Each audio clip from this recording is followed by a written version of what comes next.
Ave María Purísima. Muy bien, vamos a seguir profundizando en lo que ocurrió en esos días, pero siempre con la perspectiva de ver qué significa para nuestra vida y cómo esas enseñanzas podemos nosotros llevarlas a la práctica. Vamos a entrar en lo que se considera el último acto de la vida pública de Jesús, la última cena. La pasión propiamente dicha va a empezar en el Huerto de los Olivos, cuando el Señor ya tiene su agonía, suda sangre, suda por la frente sangre, y por tanto ahí ya propiamente empieza la tortura, la pasión del Señor. Pero todavía en la última cena Jesús es un maestro, está rodeado de sus apóstoles que le quieren, le respetan y están pendientes de sus enseñanzas. Él va en ese momento a hacer dos gestos, dos actos extraordinarios de una importancia fundamental, que justifican solo por esos actos que él hubiera retrasado lo más posible el momento de su muerte, cuando él decía tantas veces: aún no ha llegado mi hora. Me refiero a la institución de la Eucaristía y a la institución del sacerdocio cristiano. Pero también va a dar una enseñanza suprema, que de repente es su última enseñanza o su penúltima, según como se quiera ver. Bueno, me refiero al mandamiento nuevo.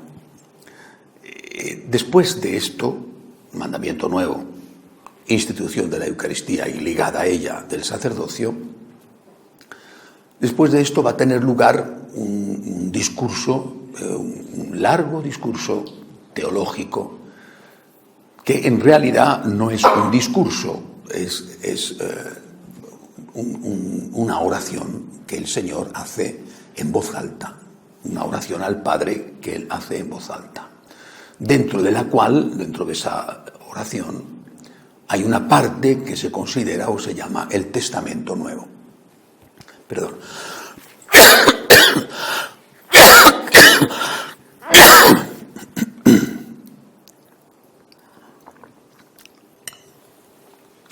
Dentro de esa oración, esa última parte de Jesús, todavía de la vida pública de Jesús, está lo que se considera el testamento de Jesús, no el testamento nuevo, como he dicho, sino el testamento de Jesús. Cuando el Señor va a decir al Padre, Padre, que todos sean uno para que el mundo crea que tú me has enviado. Bien. Por tanto, en esa última cena tienen lugar unos acontecimientos de la mayor importancia. A partir de ahí ya viene la pasión, la muerte, la resurrección, las apariciones. Vamos a comenzar lo primero estudiando un texto, un aspecto de esa última cena que solo cuenta San Juan, el lavatorio de los pies. No es el único que estaba presente, al menos San Mateo estaba, como sabéis. San Marcos va a ser discípulo de San Pedro, mientras que San Lucas va a ser discípulo de San Pablo. Marcos va a recoger las enseñanzas de Pedro, Lucas las enseñanzas de Pablo y las enseñanzas también de la Santísima Virgen. Mateo es testigo directo, ¿no?, de los 4 evangelistas, y Juan es testigo directo. Es algo llamativo, a mí me lo parece al menos, como coincidiendo en que estuvo lugar esa última cena, sin embargo, San Juan, por ejemplo, no cuenta lo mismo que van a contar los otros 3 evangelistas, y de una forma especial en este punto del lavatorio de los pies. Los textos no los leo porque todos, yo creo que la idea esencial la tenemos, ¿no? El relato del lavatorio de los pies de los discípulos por parte de Jesús es narrado por San Juan a modo de hecho que contiene una enseñanza decisiva. Está hablando de otra manera del mandamiento nuevo, al cual nos referiremos más tarde. O sea, San Juan no va a hablar del mandamiento nuevo y en cambio habla del lavatorio de los pies. Los otros evangelistas hablan del mandamiento nuevo y no cuentan el lavatorio de los pies. El lavatorio de los pies es exclusivo de San Juan. San Juan quiere demostrarnos que Jesús no es solo alguien que enseña, sino alguien que hace. No es yo te doy un mandamiento, sino que es alguien que practica aquello que está enseñando. Y lo practica, en este caso, con el lavatorio de los pies. Sus obras son enseñanza pura, incluso si no hubieran ido acompañadas de palabras que las explicaran. El relato de lo que ocurrió va precedido de una introducción que enmarca y da su pleno valor a lo que va a ocurrir a continuación. Es de San Juan. Antes de la fiesta de la Pascua, sabiendo Jesús que había llegado su hora de pasar de este mundo al Padre, habiendo amado a los suyos que estaban en el mundo, los amó hasta el extremo. Podría parecer, porque a continuación viene el relato del lavatorio de los pies, que este amar hasta el extremo hace referencia solo a eso. No, hace referencia a todo lo que va a ocurrir. Es decir, el Señor va a amar hasta el extremo a los suyos y empieza por amar hasta el extremo con el lavatorio de los pies. No termina con eso. No es lo único, sino el amor hasta el extremo empieza con el lavatorio de los pies. Este amar hasta el extremo no se refiere, por lo tanto, solo al lavatorio de los pies, sino que posiblemente en la intención del evangelista abarcaba todo lo que vendría a continuación, incluida la pasión y la resurrección del Señor. Pero también, y por lo tanto, estaba incluido el gesto de amor que va a llevar a cabo lavando los pies a los discípulos. Si amar hasta el extremo a alguien es dar la vida por él, se empieza a dar la vida cuando se le ama, cuando se le sirve. Primera idea importante. Si tú estás amando a alguien y por amor a ese alguien estás dispuesto a dar la vida por él, y si no estás dispuesto a dar la vida por alguien es que no le amas lo suficiente. Jesús nos enseña con su palabra y con su comportamiento que nadie tiene amor más grande que el que da la vida por sus amigos. Por lo tanto, tienes que preguntarte, yo quiero a esta persona. ¿Estoy dispuesto a dar la vida por esta persona? Si llegara el caso, Dios quiera que no llegue, ¿no? ¿Estarías dispuesto a dar la vida por un hijo? Si tuviera esa posibilidad, muchas veces no tiene que esa posibilidad, ¿no? No es que dices, mi hijo está enfermo y yo me cambio por él. No te puedes cambiar por nadie, ¿no? Pero no pienso, no sé, en el padre Kolbe, ¿no? Que estando en el campo de concentración en Auschwitz se cambió por otro preso en una de las represalias de los nazis, se cambió por otro preso porque el otro preso era padre de familia. Entonces él amó hasta el extremo. ¿Estás dispuesto de verdad a dar la vida por esa persona? Esa es una medida, no es una cuestión retórica. ¿Estás dispuesto a dar la vida por esa persona? Si llegado el caso eso fuera posible, que muchas veces una persona tiene un cáncer, ¿tú qué haces, no? Pero a lo mejor una persona necesita un trasplante de riñón. ¿Tú estás dispuesto a dar tu riñón a esa persona, que de tu sangre, es tu hermano, por ejemplo, y sois compatibles? ¿Estás dispuesto a dar la vida por esa persona? Tu esposo, tu mujer. Esa es la medida que dice Jesús y que hace Jesús. Y si tú estás dispuesto a dar la vida por esa persona, estarás entonces dispuesto a hacer cosas que valen menos, ¿no? Entonces, si estás dispuesto a dar la vida, ¿no estás dispuesto a ceder el mando de la televisión? ¿No estás dispuesto a fregar los platos? ¿No estás dispuesto a ayudar en la cocina?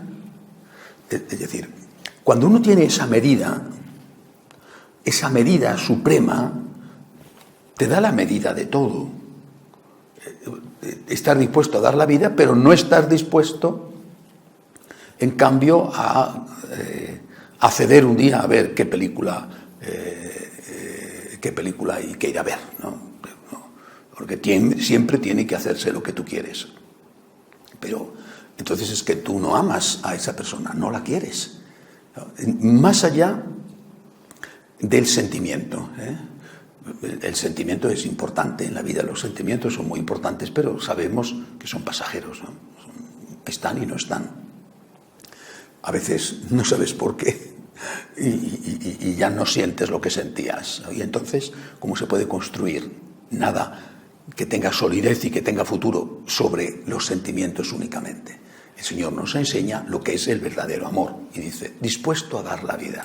Pero, y esa es la lección que nos da San Juan, ese estar dispuesto a dar la vida que le llevó a la cruz empieza por un acto de servicio, lavar los pies. ¿No? Es decir, estoy dispuesto a dar la vida. Sí, ¿y estás dispuesto a algo que es muchísimo menor como lavar los platos? ¿Estás dispuesto a dar la vida? ¿Estás dispuesto a algo muchísimo menor como ceder en un asunto? Yo nunca olvidaré una escena que fue para mí una gran lección. Durante el tiempo que fueron bastantes años que trabajé con el actual dicasterio de Laicos y Familia, entonces Pontificio Consejo para la Familia, preparando las Jornadas Mundiales de la Familia, me tocó, hacíamos este trabajo, un matrimonio italiano, excelentes, y yo hacíamos ese trabajo de preparación de la jornada, entre la jornada de la familia, entre nosotros tres, jornada y el congreso de la familia. En ese matrimonio, excelentes, de verdad. Pero al fin, ella y él, ¿no? Santos los dos, santos, pero ella y él, ¿no? Es decir, ella un carácter, digamos, intenso, ¿eh? Y él paciente. Bueno, ella mucho más lista que él, mucho más lista, pero qué carácter, ¿eh?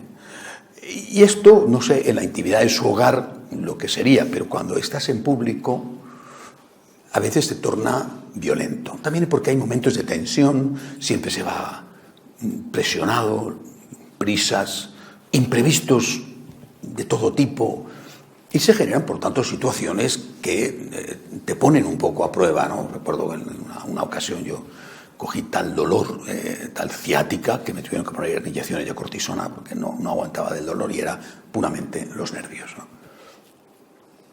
Y estábamos discutiendo, ya no recuerdo cómo tenía que hacerse determinada cosa, y este buen hombre dio su opinión.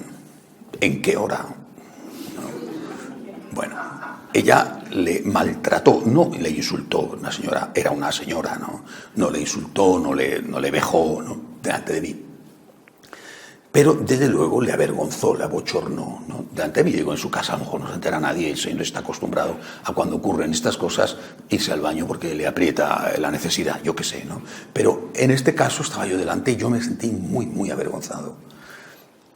Y el hombre, todo tenía que hacerse como ella decía, y repito, era una señora inteligente que tenía razón. No es que la tenía o no la tenía siempre, no, es que la tenía, ¿no? Bueno, o sea, lo raro es que no lo tuviera, porque era una mujer que sabía muy bien hacer las cosas. Bueno, pero al hombre se le ocurrió dar una idea, que casi nunca decía nada, pero fíjate que aquel día dijo algo, ¿no? Y ya se armó, ¿no? Bueno, y recuerdo que se volvió hacia mí, que yo estaba callado, digamos, mudo del susto que tenía. No sé por si acaso a mí me tocaba algo, porque digo, si abres la boca también hay algo para ti, ¿no? Yo mudo ante el espectáculo sorprendente, poco edificante, de una pareja que yo tenía idealizada, ¿no? Bueno, la culpa era mía por idealizar a nadie que no sea Dios. Bueno, el caso es que él se volvió hacia mí y me dijo, en la vida hay batallas más importantes que ganar. Y se refería a la batalla de la santidad. Y se refería a la batalla de la unidad. Y se refería a que vale más lo menos perfecto en unidad que lo más perfecto en desunidad. Porque él tenía su opinión, que conste que yo estaba de acuerdo con la opinión de la señora. Si no llegamos a los votos, nunca se votaba. Allí se hacía lo que mandaba ella y punto. ¿No? ¿Para qué vamos a votar? No, da igual, no era como una tontería, porque además ella tenía razón. Es decir, bueno, pero si hubiéramos votado, pues daba igual, ¿no? Pero en todo caso, al final, ¿qué pasaba? ¿No? ¿Qué más da? ¿Pero qué más da? Pues ¿qué más da? En cambio, este señor evitó una confrontación, se la tragó, aceptó la humillación y me dio una lección. En la vida hay batallas mucho más importantes que ganar. O sea, si tú estás dispuesto a dar la vida por alguien, si le quieres tanto, que estás dispuesto a llegar a ese extremo, pues también tienes que estar dispuesto a ceder. Y, hombre, es que claro, eso implica, en algunos casos, o a veces en muchos casos, a veces todos los días y a todas horas, ser una zapatilla, ser una alfombra, ¿no? Y ser una alfombra no es fácil, ¿verdad? Ser una alfombra no es fácil.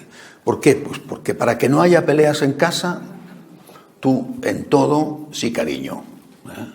Sí cariño, lo que tú quieras cariño, te parece estupendamente y así no tienes problemas, ¿no? Y a veces eso pues no es fácil de digerir porque tienes tu amor propio y te da la sensación de que eres un pelele, ¿no? Un cero a la izquierda. Y si dices, mira, yo es que esto no me parece bien, ¿no? De repente esto, ya tenemos el lío, ¿no? Bueno, es un ejemplo de la vida cotidiana, pero vuelvo a la enseñanza de Jesús. Tú estás dispuesto a dar la vida por esa persona y ¿qué más da? Salvo que estemos ante algo que sí, da igual. No algo menor, sino algo realmente de importancia. Esto no es cualquier cosa, no estamos ante, esto se puede hacer así o se puede hacer así. ¿Y qué más da? ¿Y qué más da? Sino que estamos ante algo grave, entonces ya no le dices sí cariño, dice mira yo por aquí no, lo siento, pero no puedo pasar, ¿no? O sea, te quiero mucho y no quiero tener un lío contigo ni una bronca diaria, pero esto no puedo aceptarlo. Estamos ya ante cosas de verdadera importancia. Por tanto, creo que esa lección que da San Juan, después de decir, les amó hasta el extremo, y el extremo era la cruz, pero les amó hasta el extremo, empieza y entra dentro de amar hasta el extremo con el lavatorio de los pies. Es decir, ese acto de amor sencillo ya es amar hasta el extremo. Por lo tanto, cualquier acto de amor forma parte del amar hasta el extremo. La caridad, el servicio, por lo tanto, es la manera incruenta, sin sangre, de amar hasta el extremo, que culminará con el derramamiento de la sangre en la cruz. De hecho, como el propio Jesús había enseñado, si no se es fiel en lo poco, no se puede ser fiel en lo mucho. No se puede dar la vida por alguien si antes no se ha servido a esa persona, no se la ha amado con todos los matices del amor, por ejemplo, con el perdón. El servicio, representado en el gesto del lavatorio de los pies, es un equivalente a la cruz. Es un anticipo de la misma. Jesús nos está diciendo con obras, porque te quiero, te sirvo, y porque te quiero, subo a la cruz por ti. En este contexto se entiende mejor la insistencia de Cristo en lavar los pies a todos, incluido al renuente Pedro. Si no te lavo, no tienes parte conmigo.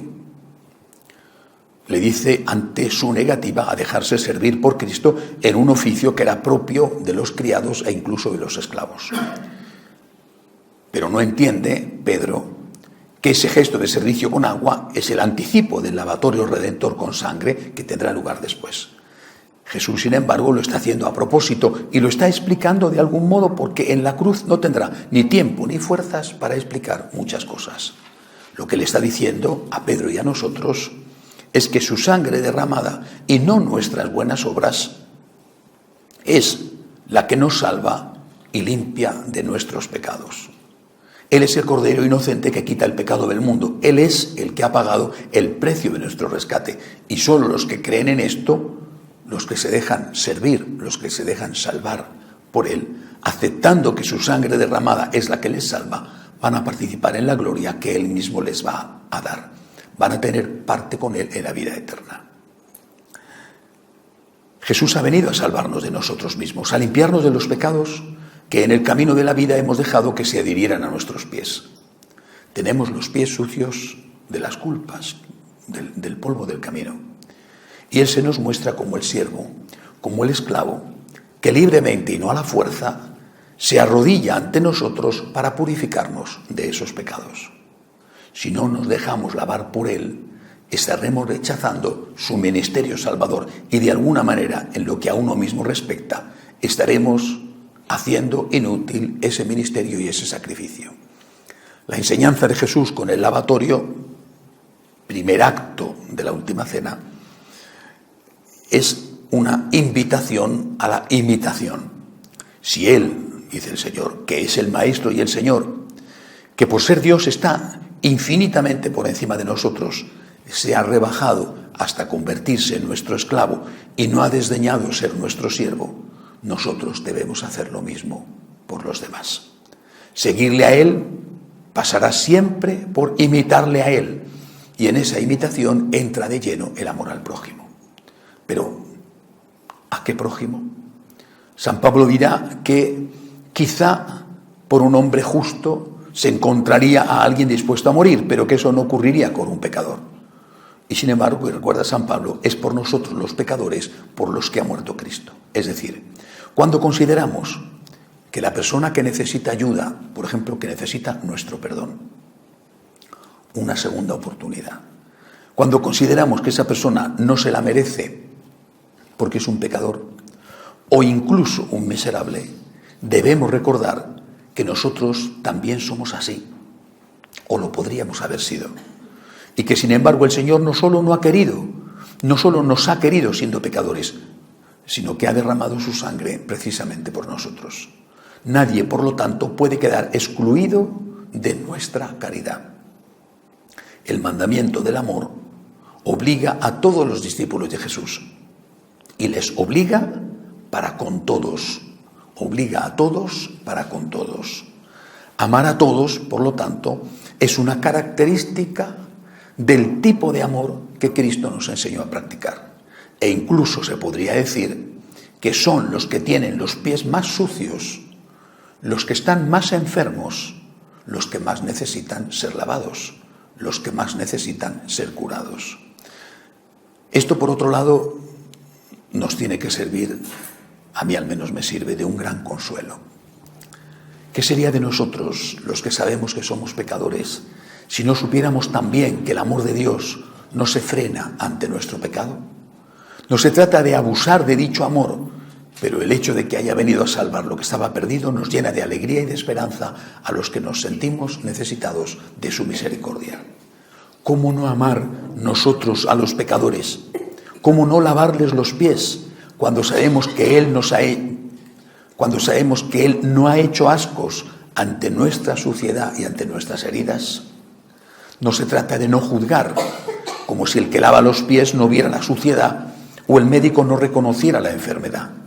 Se trata de ir más allá de eso que nos repugna en el otro, ayudándole siempre con la debida prudencia, porque Cristo no se ha frenado ante el espectáculo de nuestras debilidades. Fue ante los pies sucios de los apóstoles, ante la carne podrida del leproso, ante todo lo que es feo, desagradable y carente de atracción, que Él se arrodilló. Sus manos purísimas lavaron nuestra cochambre y quitaron las costras de nuestras viejas heridas, lo mismo que su bendita sangre arrancó de nuestra alma la suciedad de nuestro pecado. Nosotros, como Él nos enseñó, debemos hacer también lo mismo. Por lo tanto, el amor sin medida tiene ese límite supremo, la vida, pero empieza por lavar los pies. Empieza por el servicio. ¿A quién? A todos. ¿Qué? Todo. Todo a todos. Con prudencia, pero todo a todos. O sea, no puedes decir, estoy dispuesto a perdonar solo a mi hijo. El Señor ha dicho, perdona a tus enemigos. No ha especificado a tus enemigos de tu familia. No puedes decir, estoy dispuesto a dar limosna a todos, pero no a perdonar a todos. Al dar limosna a todos, sí, pero a perdonar a todos, no. Todo a todos. No puedes decir, es que esto que tiene este es realmente gordo y grave, ¿eh? Es que tiene los pies muy llenos de barro, ¿eh? Y bueno, pues precisamente el que tiene los pies con más barro es el que más necesita que se lo laven, ¿no? Y Jesús no se echó para atrás delante de nuestra suciedad, nos echa para atrás delante de nuestra suciedad. Si dicen, bueno, cuando en el juicio personal, bueno, pues cada uno sabrá lo que tiene, ¿no? Pero cuando llegue el juicio final, que todos sabremos lo que tienen también los demás, pues a lo mejor aquel que piensa que él tenía poco se va a sentir sorprendido porque va a ser delante de los demás, quizá el que tenga más, no ha cometido esto, aquello y lo otro. Es posible, pero ¿y las toneladas de soberbia que puede haber acumulado? A lo mejor esas toneladas de soberbia son más graves que algunos crímenes, porque cuánto daño o cuánto dolor ha hecho con su carácter, con lo que sea, ¿no? Una pregunta para terminar este tema. Cuando nos comportamos como Pedro al rechazar que Cristo le lavara los pies, ¿cuándo nos comportamos como Pedro al rechazar que Cristo le lavara los pies? ¿Cuándo rechazamos la salvación que Cristo nos ofrece? El rechazo de la salvación que el Señor nos da lo hacemos en primer lugar, y esto es importante, al negar su divinidad. Podríamos pensar que lo hacemos al negar que Él nos pueda salvar, por ejemplo, al rechazar la confesión, ¿no? Empezamos a rechazar la salvación de Cristo cuando negamos su divinidad. Nos sitúa esto en una perspectiva tremenda con respecto a lo que está pasando en este momento. San Pablo insistirá mucho, no solo en la carta a los romanos, sobre la importancia de la fe para la salvación. La fe en la divinidad de Cristo. Y cuando nos encontramos con que hoy tantísimos curas ya no creen en la divinidad de Cristo, ellos están rechazando la salvación, pero a la vez no pueden ser instrumentos de salvación, porque no pueden dar lo que no tienen. Algunos rechazan la divinidad de Cristo de forma explícita y otros de forma implícita, cuando corrigen el mensaje de Cristo y dicen, no digo que lo digan con estas palabras, pero casi, habéis oído que Jesús os dijo, pero yo os digo. Habéis oído que Jesús enseñó, pero yo os digo. Habéis oído que Jesús dijo, el que se divorcia de su mujer y se casa con otra, comete adulterio contra la primera, pero yo os digo. Eso es negar la divinidad de Jesús. Y eso es rechazar, eso es haber perdido la fe, simplemente. Por lo menos la fe en que Jesús es Dios. Y probablemente también la fe en la propia existencia de Dios. Hay un texto que nunca he olvidado, que me llamó muchísimo la atención, de la autobiografía de Chesterton, que un obispo liberal acaba de rechazar que Chesterton pueda empezarse la causa de beatificación de él. Su autobiografía, que es entre las cosas geniales que Chesterton escribió, es una de las mejores, llena de ese humor suyo, humor paradójico, humor inglés. En la autobiografía él cuenta cómo fue su formación de adolescente. Y dice que un día ve a un antiguo compañero de colegio, bueno, sus colegios elitistas británicos, y que le dice el compañero de colegio, por supuesto no practica, todavía era la época en que ambos eran anglicanos, y le dice el compañero de colegio, dice, tú lo mismo que yo, tuvimos como profesores de religión, a sacerdotes ateos. Esa sensación tienes con frecuencia, ¿no? Es decir, no sé si ese sacerdote es un mujeriego o un homosexual. No sé si es un alcohólico, no conozco su vida, ¿no? Ni tengo tampoco ningún interés en husmear, no conozco su vida, ni me importa, o sea, es un asunto entre Dios y él. Bueno, pero ese señor no tiene fe. No tiene fe. Y no solamente no tiene fe en la divinidad de Cristo, sino que probablemente, como decía aquel compañero de Chesterton, probablemente no tiene fe ni siquiera en la existencia de Dios. O es algo remoto en su vida. Dices, entonces, ¿qué hace de sacerdote? En el caso de los anglicanos es un oficio, ¿no? Se puede casar, Y en el caso de los católicos, probablemente, muy probablemente, sí que entraron en el seminario con fe. Y después la estructura y el sistema, el tiempo, como pasa a veces en el matrimonio, se pierde el amor, ¿no? Ha hecho que eso se fuera enfriando hasta el punto de desaparecer. Hace ya muchos años los anglicanos hicieron un estudio sobre sus clérigos y clérigas, y un porcentaje alto, que era mayor entre las clérigas que entre los clérigos, no creían en la resurrección de Cristo y no creían en la vida eterna. Un porcentaje alto, os hablo, no recuerdo bien, pero como del 35-40%. ¿No? Estamos hablando, por lo tanto, de que esa gente ha perdido la fe, al menos la fe cristiana. Por lo tanto, para aceptar la salvación de Cristo, lo primero que tienes que aceptar es su divinidad. Y no es una fórmula.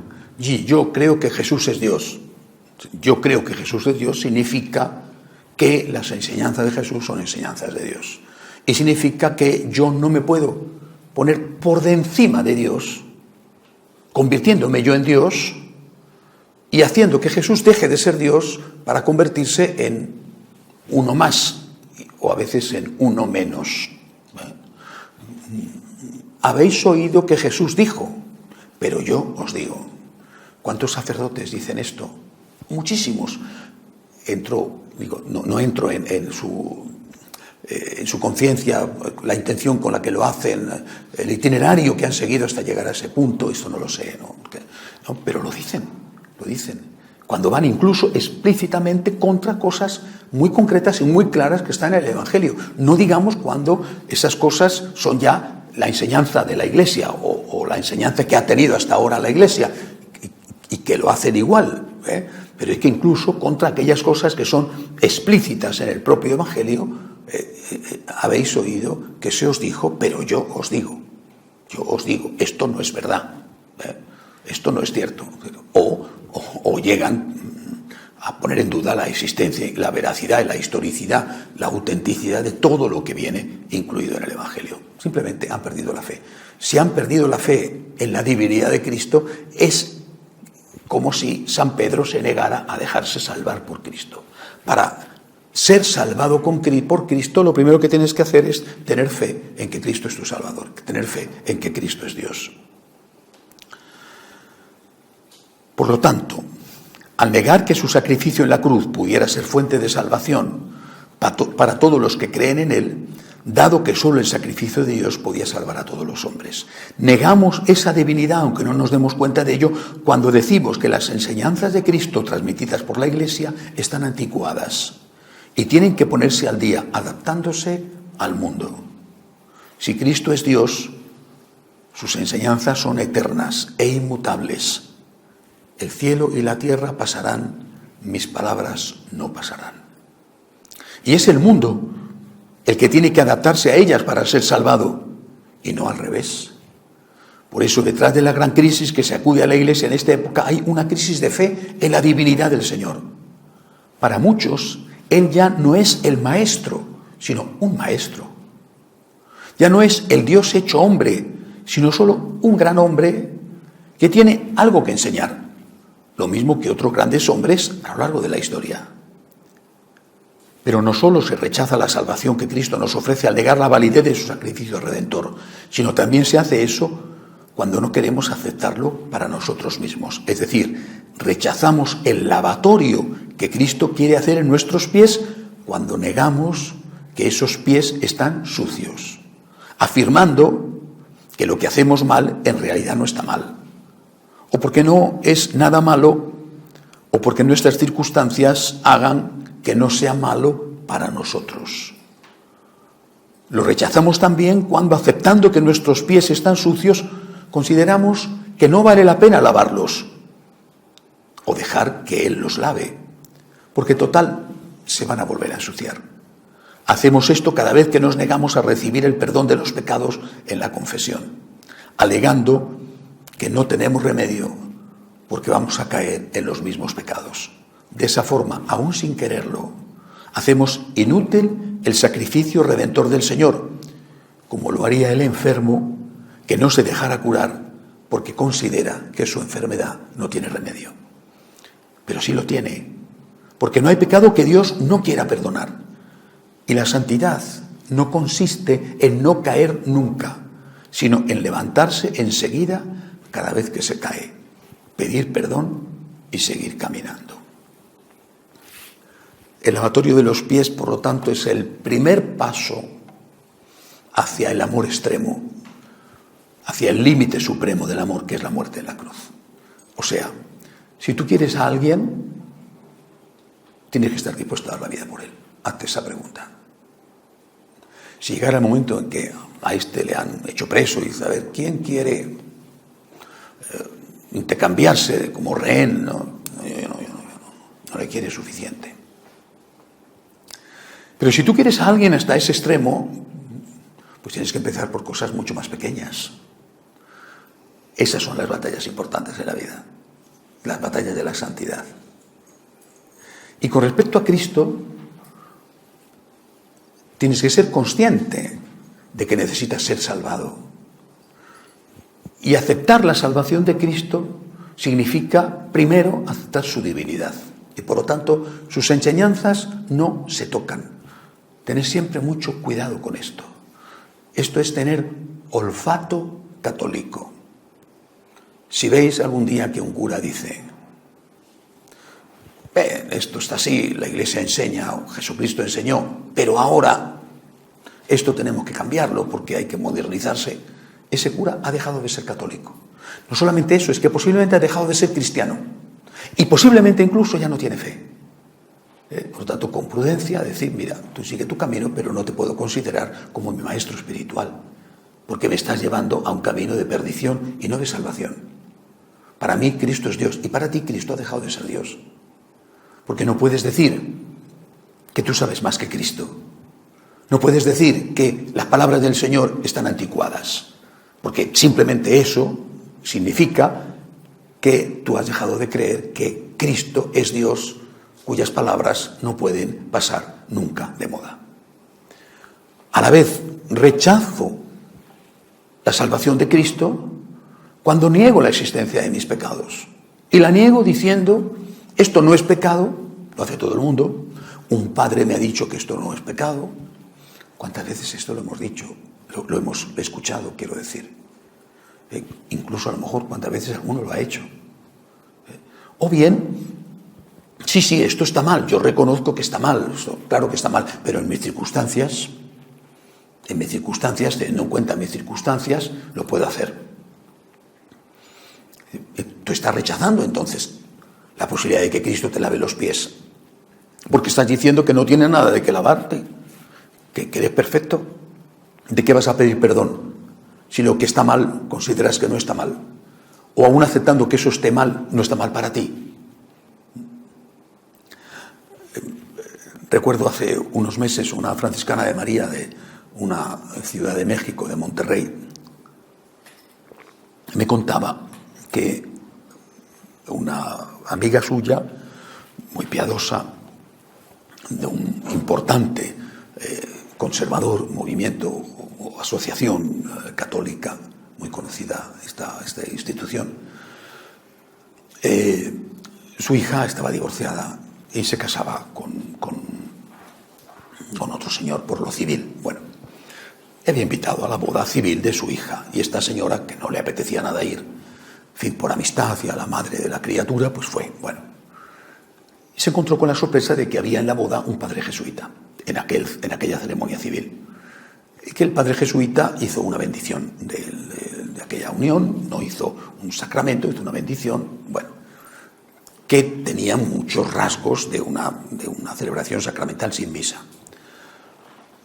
Y después, acabado el número, esta señora le dice a su amiga, la madre de la chica, a mí esto me preocupa, le dice, porque aquí hay muchas parejas jóvenes, lógicamente una pareja joven que se casa, pues tiene amigos jóvenes que pueden sentirse confundidos, porque un sacerdote ha estado aquí dando una bendición a esto.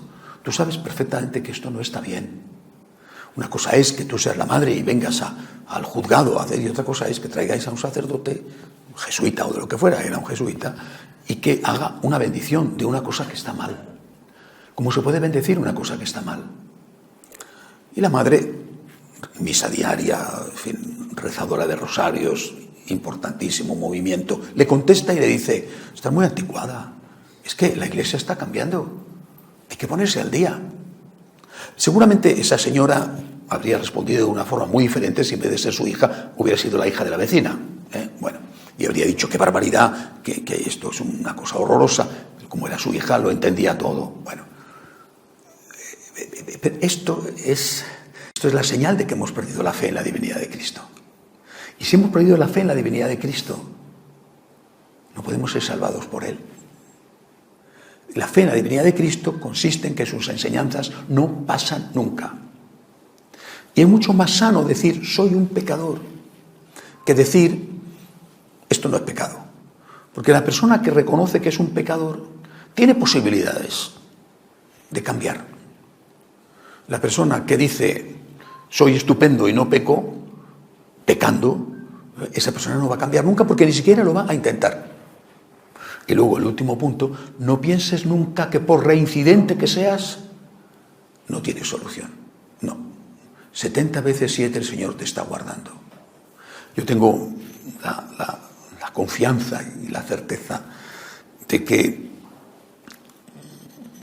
cuando hemos rezado tantas veces el Ave María, y le hemos dicho a la Virgen tantas veces cada día, como 50 veces cada día, ¿verdad? Santa María, Madre de Dios, ruega por nosotros pecadores, ahora y en la hora de nuestra muerte. Cuando llegue la hora de nuestra muerte, pues el Señor no nos va a dejar y la Virgen no nos va a dejar, ¿verdad? Pero, lo mismo que dicen que la inspiración te encuentre trabajando, que la hora de la muerte te encuentre en gracia de Dios. Es decir, que te encuentre levantado. A lo mejor hacía un minuto que te acababas de caer. Y quizá un minuto más tarde te volverías a caer. Pero has caído, levántate enseguida. Perdóname, Señor. Perdóname, Señor. Dice, y después, pues volverás a caer. Y después, perdóname, Señor. Porque eso es dejarse salvar por Cristo. Hacemos un momento de oración en silencio.